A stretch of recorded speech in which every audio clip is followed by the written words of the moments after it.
शान हीच आमची शान या तत्वावर चालणाऱ्या जी अविरत इंटरनेट न्यूज मध्ये मी नीलम चौधरी आपले स्वागत करते। तर आता पाहू सविस्तर घडामोडी।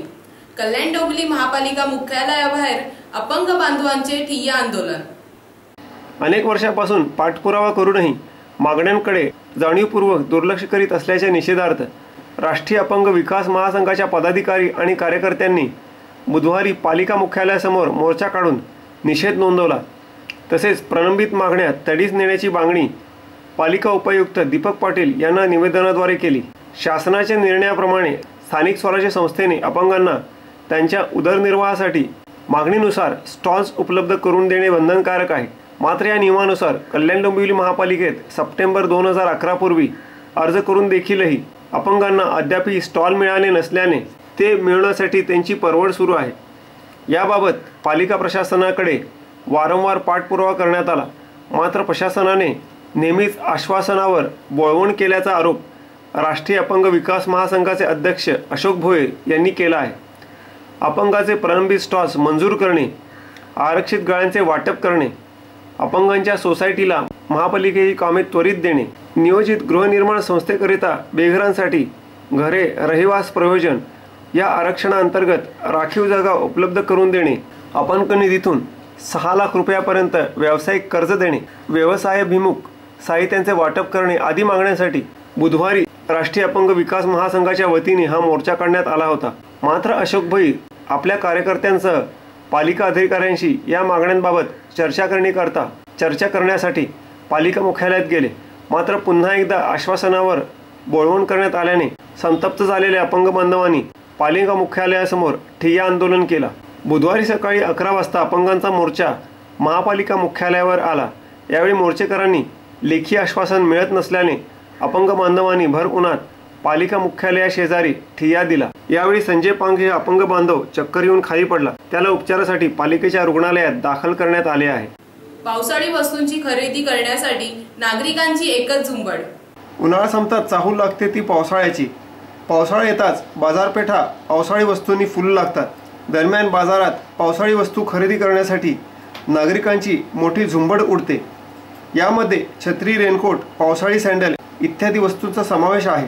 सध्या बाजारात वेगवेगळ्या रंगीबेरंगी छत्र्या विकायला आलेल्या असल्याचे दिसून येते, तर या छत्र्यांवर ठिपके, फुले, पाने तसेच कार्टूनचे चित्र पाहावयास मिळत आहे।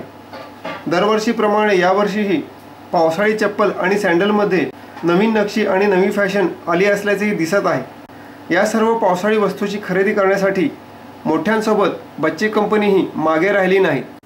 खंडणीसाठी पिसवलीतून ठेकेदाराचे अपहरण करणाऱ्या खबरीसह ठाण्याच्या 2 पोलिसांना अटक।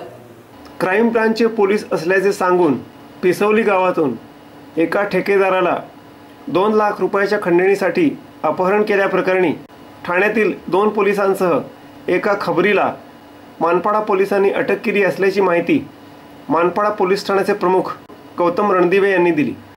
भालचंद्र काशीनाथ पाटील, पोलीस हवालदार, ठाणे पोलीस मुख्यालय, कुमार हनुमंत पुजारी, पोलीस शिपाई, ठाणे नगर पोलीस ठाणे आणि जिलू रहमान उर्फ गब्बर मुजम्मिल हक, वय वर्ष 27 अशी अटक आरोपींची नावे आहेत। या संदर्भात कल्याणशील मार्गावर पिसवली येथील रोहिदास भोईर चाळीत राहणारी पपिया मंडल, वय वर्ष 25 हिने मंगळवारी दुपारी आपला पती राजा मंडल याचे अपहरण केल्याच्या आरोपाची फिर्याद दाखल केली। सोमवारी रात्री 10च्या सुमारास तिघेजण घरी आले।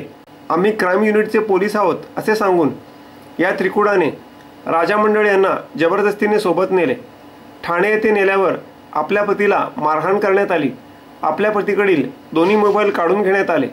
त्यातील एकाने शेजारी राहणाऱ्या सूरज धुमाळ याच्या फोनवर फोन केला, तुझ्या नवऱ्याला सोडवायचे असेल तर 2 लाख रुपये द्यावे लागतील असे धमकावून पतीला पुन्हा मारहाण करण्यात आल्याची तक्रार पपिया मंडल हिने दाखल केली।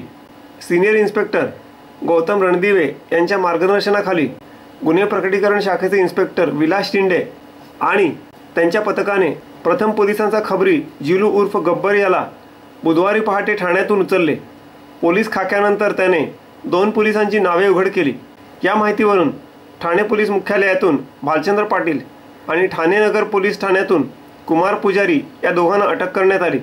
कल्याण कोर्टाने या तिघांना 22 जूनपर्यंत पोलीस कोठडीत ठेवण्याचे आदेश दिल्याची माहिती इन्स्पेक्टर विलास शेंडे यांनी दिली. तर याचबरोबर हे बातमीपत्र संपले. नमस्कार.